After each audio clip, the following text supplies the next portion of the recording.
അങ്ങനെ കാത്തിരിപ്പിനൊടുവിൽ ടൊവിനോ തോമസിൻ്റെ ഏറ്റവും പ്രധാനപ്പെട്ട ചിത്രം ഇതാ വരാൻ പോവുകയാണ്. അതിൻ്റെ ഒഫീഷ്യൽ അപ്ഡേഷനാണ് ഇന്നൊരു വീഡിയോ ഭാഗത്തെ.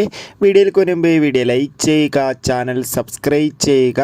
ഈ വരുന്ന മാർച്ച് മാസം ഇനി അങ്ങോട്ട് ധാരാളം ചിത്രങ്ങൾ OTT റിലീസ് ചെയ്യും. ചാനൽ ഭാഗം പരിശോധിച്ചാൽ നിങ്ങൾക്ക് ആ വീഡിയോയ്ക്ക് കാണാൻ വേണ്ടി സാധിക്കും. അതൊക്കെ ഒന്ന് കാണാൻ വേണ്ടി ശ്രമിക്കുക.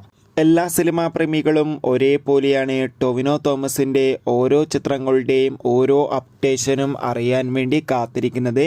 ഇപ്പോൾ ഇതാ ഏറ്റവും പ്രധാനപ്പെട്ട ചിത്രത്തിൻ്റെ ഒഫീഷ്യൽ അപ്ഡേഷൻ പുറത്തുവന്നിരിക്കുകയാണ്. അപ്ഡേഷൻ മറ്റൊന്നുമല്ല, ഇനി ടൊവിനോയുടെ റിലീസിനെത്താൻ പോകുന്ന ചിത്രമാണ് പള്ളിച്ചട്ടമ്പി. ചിത്രത്തിൻ്റെ പൂജ കഴിഞ്ഞ ദിവസമായിരുന്നു നടന്നിട്ടുണ്ടായിരുന്നത്. എന്തായാലും ചിത്രത്തിൻ്റെ കൂടുതൽ അപ്ഡേഷൻ ഉടൻ തന്നെ നമുക്ക് ലഭ്യമാകുന്നതായിരിക്കും. ചിത്രത്തിൻ്റെ ഒഫീഷ്യൽ ഫസ്റ്റ് ലുക്ക് പോസ്റ്റർ ഈ ഒരു അടുത്ത മാസം തന്നെ റിലീസ് ചെയ്യുമെന്നാണ് റിപ്പോർട്ടുകൾ സൂചിപ്പിക്കുന്നത്. കാത്തിരിക്കാം കൂടുതൽ അപ്ഡേഷൻ അറിയാൻ വേണ്ടി.